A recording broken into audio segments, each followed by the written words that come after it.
براہ راست اس وقت ہم کشمیر پیٹریٹ سے آپ سے مخاطب ہیں اور اپنی پارٹی نے ایک اور لسٹ جو ہے جو 16 کینڈیڈیٹس ہے، جی ہاں، جو 16 کینڈیڈیٹس اپنی پارٹی کو لے کر ایک اور فہرست منظر عام پر آئی ہے۔ اور چلیے فٹافٹ جاننے کی کوشش کریں گے کہ کون کون سا کینڈیڈیٹ اور کون سی کانسٹیٹوئنسی کے لیے اپنی پارٹی نے منتخب کیا ہے۔ فی الحال اگر ہم بات کریں گے جو پارٹی پریزیڈنٹ الطاف بخاری وہ چھان پورہ سے انتخاب لڑتے ہوئے نظر آ رہے ہیں، وہی اگر ہم بات کریں گے محمد اشرف میر کی جو لال چوک کانسٹیٹوئنسی میں اسمبلی انتخابات میں حصہ لیں گے، اور بات کریں گے ظفر حبیب شاہ، جی ہاں ظفر حبیب شاہ جو ہے وہ سینٹرل شالٹینگ سے، ظفر حبیب شاہ سینٹرل شالٹینگ سے، محمد اشرف پالپوری عیدگاہ سے، سعید مظفر رضوی بیروا سے، ریاض بھڑانا خان صاحب سے، وہی غلام حسن میر آبویسلی گلمرگ سے، کیونکہ پہلے ہی پتہ تھا کہ غلام حسن میر جو ہے وہ گلمرگ کانسٹیٹوئنسی سے ہی انتخاب لڑتے ہوئے نظر آئیں گے۔ یاور دلاور میر، جی ہاں یہ اہم ایک مجھے لگتا ہے کہ یاور دلاور میر چونکہ پہلے ہی سے یہ اندازہ لگایا جا رہا تھا اور پہلے ہی سے یہ کنفرم ہوا تھا کہ یاور دلاور میر جو ہے وہ رفیع آباد کانسٹیٹوئنسی میں رفیع آباد کانسٹیٹوئنسی کی نشست پر انتخاب لڑتے ہوئے نظر آئیں گے۔ وہی بات کریں گے ایک اور کانسٹیٹوئنسی سوپور کی، جہاں سوپور کے لیے جو کینڈیڈیٹ کھڑا کیا ہے اپنی پارٹی نے وہ ہے غلام محمد وار۔ غلام محمد وار جو ہے وہ سوپور کانسٹیٹوئنسی کے لیے انتخاب لڑتے ہوئے نظر آئیں گے۔ شبیر احمد لون بارہمولہ سے، جی ہاں یہ اہم اپڈیٹ ہم آپ کو دے رہے ہیں کہ شبیر احمد لون جو ہے اپنی پارٹی کی طرف سے اسے مینڈیٹ دیا گیا ہے اور وہ بارہمولہ کانسٹیٹوئنسی میں انتخاب لڑتے ہوئے نظر آ رہے ہیں۔ امتیاز احمد پرے سونواری سے، جی ہاں امتیاز احمد پرے سونواری سے، ریاض احمد شیخ پٹن سے، شبیر احمد شاہ واگورہ کریری سے۔ اچھا اور بہترین مقابلہ دیکھنے کو مل سکتا ہے، چونکہ اگر ہم شبیر احمد شاہ کی بات کریں وہی ان کے مد مقابل جو ہے پی ڈی پی کے الطاف بخاری بھی دیکھنے کو مل سکتے ہیں وہاں پر، چونکہ کل پی ڈی پی نے بھی اپنا لسٹ جو ہے وہ انہوں نے فریم کیا ہے، اور اب آج یہ جو اپنی پارٹی کا لسٹ ہم آپ تک پہنچا رہے ہیں اس میں سے شبیر احمد شاہ جو ہے وہ واگورہ کریری کے لیے نامزد کیے گئے ہیں۔ راجہ منظور جو ہے وہ کرنا کانسٹیٹوئنسی کے لیے انتخاب لڑیں گے۔ محمد امین بٹ، جی ہاں محمد امین بٹ جو ہے وہ کپوارہ کانسٹیٹوئنسی سے انتخاب لڑیں گے۔ اب اگر ہم بات کریں گے عبدالرحیم وانی، جی ہاں عبدالرحیم وانی جو ہے یہ حق خان کے مد مقابل ہوں گے۔ آپ خود ہی جان گئے ہوں گے، جس طرح میں نے حق خان کا نام لیا تو آپ خود ہی جان گئے ہوں گے کہ حق خان جو ہے وہ لولاب کانسٹیٹوئنسی سے انتخاب میں حصہ لیں گے، یعنی کہ جو لولاب نشست ہے وہ کہیں نہ کہیں اپنی پارٹی کے لیے عبدالرحیم وانی جو ہے قرفال انہی کے لیے نکل چکا ہے، اور یعنی کہ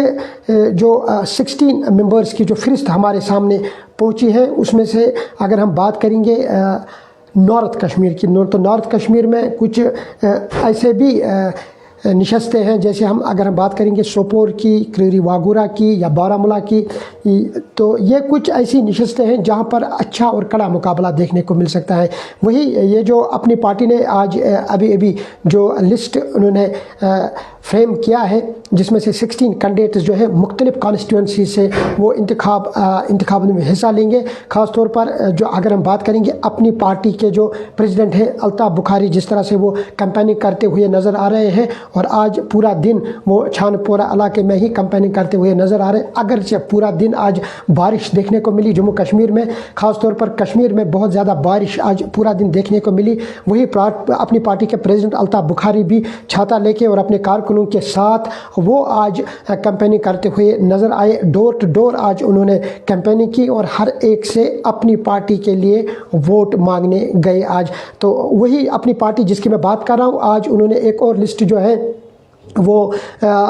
ذرائع ابلاغ کے ساتھ شیئر کیا ہے، جس میں سے ابھی جو میں نے کینڈیڈیٹس آپ تک پہنچائے ہیں ان کا نام بھی میں نے پہنچایا ہے۔ اب دیکھنا یہ ہوگا کہ یہ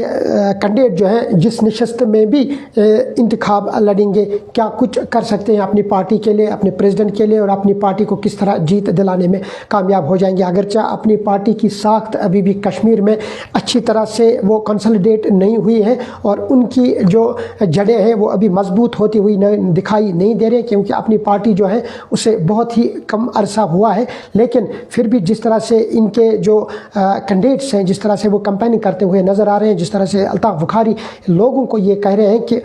جس طرح سے انہوں نے اپنا مینیفیسٹو پیش کیا ہے، اور مینیفیسٹو میں جس طرح سے اپنی پارٹی نے 500 یونٹ جو ہے بجلی مفت دینے کا وعدہ انہوں نے کیا ہے، اور اپنے مینیفیسٹو میں بے روزگاری ہٹانے کو لے کر انہوں نے اپنے مینیفیسٹو میں یہ بھی رکھا ہے۔ اب دیکھنا یہ ہوگا کہ جو اب کینڈیڈیٹس انہوں نے مختلف نشستوں پر کھڑے کیے ہیں، یہ کینڈیڈیٹ جو ہے یہ لوگوں کا دل کس طرح جیت لیں گے، کیا ان لوگوں کو اپنی پارٹی کے کینڈیڈیٹس پر اعتماد ہوگا اپنی اپنی کانسٹیٹوئنسیز میں، یہ آنے والا وقت بتائے گا۔ فی الحال ایک ایک کر کے اب جو اور بھی فہرست ہے کینڈیڈیٹس کی وہ اب سامنے آ رہی ہے۔ صبح پی ڈی پی نے بھی ایک لسٹ جو ہے وہ ذرائع ابلاغ کے ساتھ شیئر کیا ہے، اور ابھی اپنی پارٹی نے جس میں سے 16 کینڈیڈیٹس جو ہیں جن کے نام میں نے آپ تک پہنچائے، اور اس حوالے سے چونکہ کشمیر پیٹریٹ کی یہی کوشش رہتی ہے کہ اسمبلی انتخابات 2024 جو اب 18 ستمبر سے ہونے والے ہیں، اور پہلا جو مرحلہ ہے وہ کشمیر اور جموں ڈویژن کے لیے ہوگا، یعنی کہ کشمیر کی اگر ہم بات کریں تو ساؤتھ کشمیر، اور جموں ڈویژن کے لیے تو چناب سے ہوگا، یعنی کہ جو 7 اضلاع ہے، 7 اضلاع میں اب پہلے مرحلے میں ووٹ ڈالے جانے والے ہیں، اور اب دیکھنا کیونکہ 23 لاکھ جو رائے دہندگان ہیں وہ اپنا ووٹ جو ہے وہ کاسٹ کرتے ہوئے نظر آئیں گے۔ اب کس کے حق میں کیا آئے گا، کون سی پارٹی جیت درج کرے گی، کون سا کینڈیڈیٹ، کیونکہ اس سال اب بہت سارے انڈیپینڈنٹ کینڈیڈیٹ بھی دیکھنے کو مل رہے ہیں، اور کچھ پرانے کینڈیڈیٹ بھی دیکھنے کو مل رہے ہیں۔ حالانکہ پارٹی کا بھی اثر رسوخ ضرور ہوتا ہے، کیونکہ اگر ہم نیشنل کانفرنس کی بات کریں، پی ڈی پی کی بات کریں یا کانگریس کی بات کریں، حالانکہ کانگریس اور نیشنل کانفرنس کا ایک دوسرے کے ساتھ الائنس جو ہے وہ ہو چکا ہے۔ اب دیکھنا یہ ہوگا کہ جو نئے کینڈیڈیٹ جن کو پہلی بار انتخابات میں موقع ملا ہے، جس طرح اگر ہم بات کریں گے التجا مفتی کی، تو ایسے ہی کینڈیڈیٹس بہت سارے ہیں۔ حالانکہ 246 کینڈیڈیٹس جو ہیں پہلے نشست کے لیے جنہوں نے کاغذات نامزدگی داخل کیے ہیں، اور جن کے اوپر اب سٹمپ بھی لگی ہے، یعنی کہ مہر بھی لگی ہے، اب وہ انتخابات میں حصہ لیں گے۔ جو پہلا مرحلہ ہوگا 18 ستمبر سے وہ سٹارٹ ہوگا۔ 24 کانسٹیٹوئنسیز ہیں، کشمیر ڈویژن کے لیے 16 اور جموں ڈویژن کے لیے 8 کانسٹیٹوئنسیز ہیں وہ رکھی گئی ہے۔ اب دیکھنا یہ ہوگا کہ جو مرحلہ وار اب الیکشن یہاں پر ہونے والے ہیں۔ پہلا مرحلہ جو ہے 18 ستمبر سے سٹارٹ ہونے والا ہے۔ اپنی پارٹی نے جس طرح سے کینڈیڈیٹس مختلف نشستوں پر رکھے ہیں، اب یہ کینڈیڈیٹ جو ہے یہ کس طرح اپنی پارٹی کے پریزیڈنٹ پہ کھرے اتریں گے، جس طرح سے اپنی پارٹی کے پریزیڈنٹ نے ان پہ کچھ نئے کینڈیڈیٹس پر اعتماد جتایا۔ آپ دیکھنا ہوگا کہ لوگ کس طرح ان کینڈیڈیٹس کو سپورٹ کریں گے، اور لوگ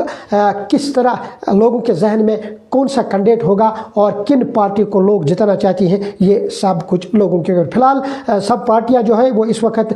سرگرمیوں میں لگی ہوئی ہے۔ کوئی ایک آدھ جو پارٹیاں ہیں، سیاسی پارٹیاں ہیں، وہ کمپیننگ کرتی ہوئی نظر آ رہی ہیں، چونکہ کچھ ہی دن باقی رہ گئے ہیں، اور جو لوازمات تھے، جو ڈاکیومنٹیشن تھی، آلموسٹ وہ کمپلیٹ ہو چکی ہے۔ اب صرف جو ہے وہ ڈور ٹو ڈور جانا ہے، اور جو اپنی نشستوں پر جو کینڈیڈیٹ کھڑے ہوئے ہیں وہ ووٹ مانگنے کے لیے، وہ اب ڈور ٹو ڈور جا رہے ہیں، وہ کمپیننگ کرتے ہوئے نظر آ رہے ہیں، اور جو ووٹرز ہیں ان کا رجحان اپنی طرف کھینچنے میں وہ لگے ہوئے ہیں۔ اب دیکھنا یہ ہوگا کہ جو پہلا مرحلہ ہوگا 18 ستمبر کو 24 کانسٹیٹوئنسیز کو لے کر کیا کچھ ہوگا، اور کشمیر پیٹریٹ کی یہی کوشش رہتی ہے کہ پل پل کا اپڈیٹ اس اسمبلی انتخابات کو لے کر جو کچھ بھی اپڈیٹ نکل کے سامنے آ رہا ہے، کشمیر پیٹریٹ آپ کے ساتھ جڑا ہوا ہے اور کوشش کر رہا ہے کہ جو بھی لیٹسٹ اپڈیٹ اس اسمبلی الیکشن سے ریلیٹڈ ہو وہ آپ تک پہنچانے کی بھرپور کوشش کر رہا ہے۔ اپنا خیال رکھے گا، اللہ نگہبان۔